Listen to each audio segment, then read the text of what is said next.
విశ్వశక్తి సహాయంతో డబ్బు, ఐశ్వర్యం మీ సొంతం చేసుకోండి. కేవలం 999 రూపాయలకి లా ఆఫ్ అట్రాక్షన్ వర్క్షాప్. తేదీ అక్టోబర్ 25. నమస్తే, నేను మీ మాధురి. మన హిందూ పురాణాల ప్రకారం మన తెలుగు స్టేట్స్లో చూస్తే అమావాస్యని చాలా భయంకరమైన రోజు. ఆ రోజు బయటకు వెళ్ళకూడదు. చాలామంది ఆ రోజుని అంటే వాళ్ళకి చెడు పనులకు చేస్తున్నారు కాబట్టి వాళ్ళకి అవుతున్నప్పుడు మంచి పనులు చేస్తున్నప్పుడు కూడాను మనకి అమావాస్య రోజు మంచి పనులు కావంటారా? అసలు అమావాస్య రోజున మనం ఎలా చూడాలి అంటారు? ఒక మంచి ప్రశ్న అడిగారు మీరు. ఒక కత్తి ఉందనుకోండి మన దగ్గర, ఓకే? ఆ కత్తిని మీరు కిచెన్లో వాడుతున్నప్పుడు వెజిటేబుల్స్ కట్ చేయడానికి వాడతారు, లేదా కొంచెం ఫ్రూట్స్ కట్ చేసుకోవడానికి వాడతారు. పొరపాటున మిమ్మల్ని ఎవరైనా అటాక్ చేశారనుకోండి, మీ ఇంట్లోకి వచ్చారు, అటాక్ చేసేసారు, ఓకే? చేస్తే ఏం చేస్తామంటే మన దగ్గర సమయానికి ఏం లేవు, ఓకేనా? మనమేమి ఏమంటారు దాన్ని మార్షల్ ఆర్ట్స్ లేని సెల్ఫ్ డిఫెన్స్ టెక్నిక్స్ మన దగ్గర ఏం లేవు. మన దగ్గర ఉన్నది ఒకటి కిచెన్లో కత్తి లేడీస్ దగ్గర ఉన్నది అనుకోండి, తీసి పొట్ చేస్తాం. తర్వాత తీసిన తర్వాత చూసుకుందాం, ఎందుకంటే అది ఆత్మరక్షణ.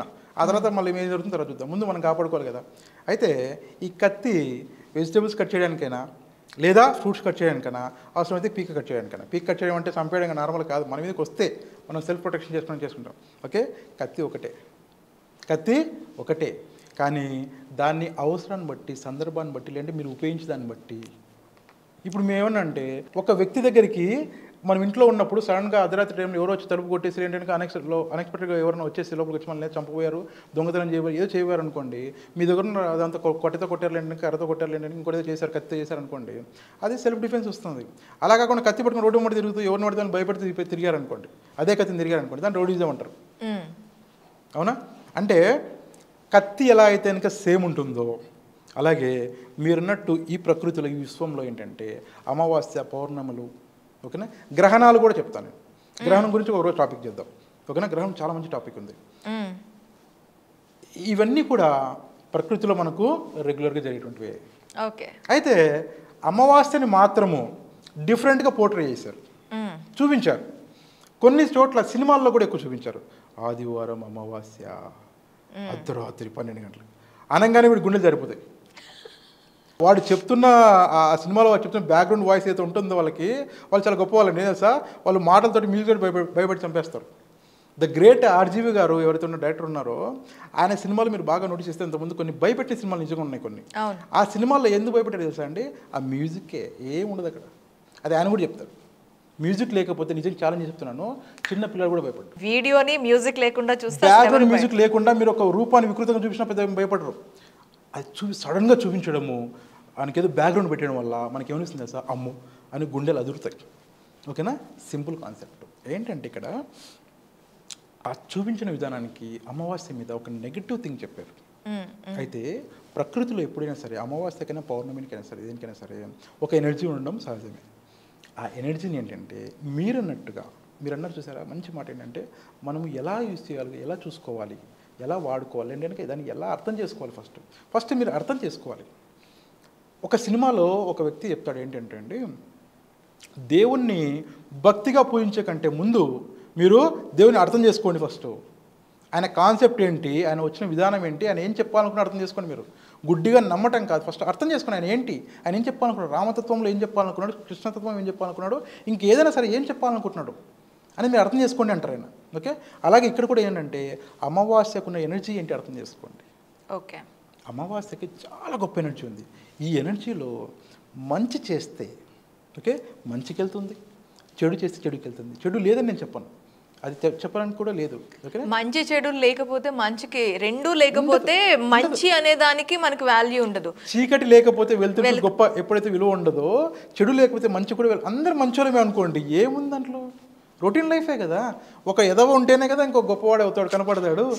ఎవరు ఎదవలు కాదు సార్, సిచ్యువేషన్స్. ఇప్పుడు రామాయణం తీసుకోండి. రామాయణం ఏమంటారు తెలుసా? రావణ బ్రహ్మ అంటారు, లేదంటే రావణాసుడు అంటారు కదా. ఆయన చాలా గొప్ప వ్యక్తి అంటారు. ఆయనకున్న పాండిత్యం కానీ, ఆయనకున్నటువంటి భక్తితత్వం కానీ, భక్తితత్వంలో శివుణ్ణి ప్రసన్నం చేసుకోవడంలో ఆయనకన్నా గొప్పవాళ్ళు లేరని అంటుంటారు. అవును. ఒక శివుణ్ణి ప్రసన్నం చేసుకోవాలనుకున్న వాళ్ళల్లో, భక్తులు అని పేరు చెప్పిన వాళ్ళల్లో ద గ్రేట్ ఎవరైనా ఉంటే రావణాసుడు అంటారు. ఆయన రావణ బ్రహ్మ అని కూడా అంటారు తర్వాత, ఓకే?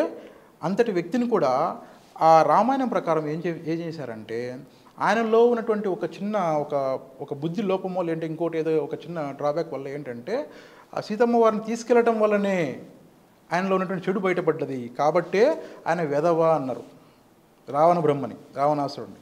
ఓకేనా? కాబట్టి ఆయన సంహారం చేయాల్సి వచ్చింది అన్నారు. ఓకే, మీరన్నది కూడా కరెక్ట్. ఏంటంటే ఏ మనిషిలోనూ కూడా పూర్తిగా హీరో పూర్తి విలన్ ఉండరు, సందర్భాన్ని వస్తాయి. కాకపోతే దాన్ని యాక్షన్స్లో చూపించకూడదు, మనసులోకి రావచ్చు. ఇప్పుడు సడన్గా ఎవడో వచ్చి నేను కొట్టిపోతే నేను ఊరికనే ఉంటాను, నేను చేతిలో ఇంకా అట్లా ఉండదు కదా నాకు. ఓకేనా? నేను కూడా ఏమంటారు దాని రియాక్షన్ అయితే చూపిస్తాను, డిఫెన్స్ చేసుకుంటాను, ఖచ్చితంగా చేస్తాను నేను.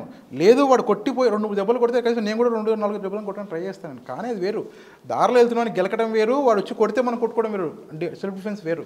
ఇప్పుడు ఏంటంటే మనిషిలో కూడా చూడాల్సింది ఏంటంటే చీకటి వెలుగు లేదా మనకు మంచి చెడు ఏవైతే ఉన్నాయో అవి అందరిలోనూ ఉంటాయి. ఇప్పుడు మంచి చెడు ఉన్నటువంటి వ్యక్తిని, ఏ వ్యక్తిని తీసుకోండి మీరు, ఎంత గొప్ప వాళ్ళని తీసుకోండి, చెడు పెరిగింది అనుకోండి వాడు చెడ్డగా కనపడతాడు, మంచి పెరిగితే మంచిగా కనపడతాడు. బట్ రెండు ఉంటాయి, లేకుండా. కాకపోతే వీళ్ళు ఏం చేస్తారంటే చెడుని సప్రెస్ చేస్తారు. మహానుభావులని వాళ్ళు ఏం చేస్తారంటే చెడుని కనిపించకుండా చూస్తారు, లేదంటే జీరో చేస్తారు, లేదంటే దానికి మైండ్ అంటే చిన్న 0.00 అనుకోండి, కొంచెం తక్కువ చేసి మంచిని ఎక్కువ కనపడితే కనుక వాళ్ళలోనే మంచిగా కనపడుతుంది, ఎక్కువ కనపడుతుంది. మీరు బాగా అబ్జర్వ్ చేయండి, ఒక వ్యక్తి 99 కరెక్ట్ చేసి ఒకటి తప్పు చేస్తే కనుక మనం ఏం మాట్లాడుతున్నాం సార్, ఆ తప్పే మాట్లాడతాం. 99 సంవత్సరాలు ఆయన జీవించిన కాలము కొన్ని కోట్ల మందికి మంచి చేసి పొరపాటున ఆయన టైం బాగాలేకున్నా, ఆ రోజు ఏదో పరిస్థితి బాగాలేకున్నా ఒక తప్పు చేసి వెళ్ళిపోయాడు అనుకోండి, ఆయన చచ్చిపోయిన తర్వాత ఆయన తరతరాలను కూడా ఏం గుర్తు చేస్తుంటే ఆ చనిపోయిన ఆ వ్యక్తిని ఏమైతే ఉన్నారో ఆ 100వ చేసినటువంటి తప్పును చూపిస్తాం మనం. ఓకే, మీరు అన్నారు చూసారా, మనుషులు రెండు ఉంటాయండి, రెండు ఉంటాయి. కానీ మనం ఫోకస్ చేసేంత ప్రపంచం అంతా ఏం చూపిస్తుందంటే సొసైటీ అంతా ఆ తప్పుని చూపిస్తుంది, లోపాన్ని చూపిస్తారు. అయితే ఇక్కడ ఏంటంటే మన టాపిక్లో చీకటి వెలుతురు లేదంటే అమావాస్య ఇది ఉన్నప్పుడు కూడా అమావాస్యలో కూడా చాలామంది ఏంటంటే అమావాస్యని ఏం పోలుస్తారంటే చెడుగా నెగిటివ్గా పోలుస్తారు. మీరు కొంతమంది అన్నారు ఏంటంటే చీకటి చీకటి చీకటి చీకటి అంటే నెగిటివ్ అన్నట్టుగా. ఓకేనా? నిజానికి చీకటి కూడా నెగిటివ్ కాదండి.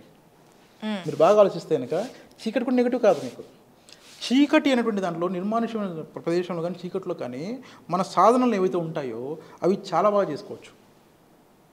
మేనిఫెస్టేషన్ చేసుకుంటారా, లేకుంటే దేవునికి చేస్తారా, లేదంటే మీరు ఏ సాధన చేస్తారా, చీకటి చాలా బాగా చేసుకోవచ్చు. వెలుతురులో ఏం జరుగుతుంది తెలుసా అండి, వెలుతురుకు ఒక ఎనర్జీ ఉంటుంది, చీకటికి ఒక ఎనర్జీ ఉంటుంది. వెలుతురులో ఇప్పుడు నేను చీకట్లో లైట్ ఆఫ్ చేసుకుని మొత్తం కూర్చున్నాను అనుకోండి, సాధన చేసుకున్నాను అనుకోండి, నేను ఉన్నాను తెలియదు, లేనని తెలియదు ఎవరికి. అదే వెలుతురులో అనుకోండి, దారిలో పోతూ హాయ్ సార్ అంటారు, నేను కూడా హాయ్ సార్ అనాల్సి వస్తుంది. అవునా కదా? ఓకే, సో కాబట్టి చీకటిని కూడా నెగిటివ్ పోర్ట్రేట్ చేయకూడదు, అమావాస్యను అసలు చేయకూడదు. అమావాస్యలో చాలా ఎనర్జీస్ ఉంటాయి, చాలా ఉంటాయి. ఆ రోజు ఎవరైతే మీరు విశ్వంతో ఏదైనా కనెక్ట్ అయిన వాళ్ళు విశ్వం ఇది ప్రకారంగా మీరు ఏదైనా ఒక సాధన ఒక టెక్నిక్ చెప్తే కనుక ఆ సాధన మీరు చేయగలిగితే ఓకేనా చాలా రెట్లు ఎక్కువగా మనకు దాని నుండి మనం పొందొచ్చు.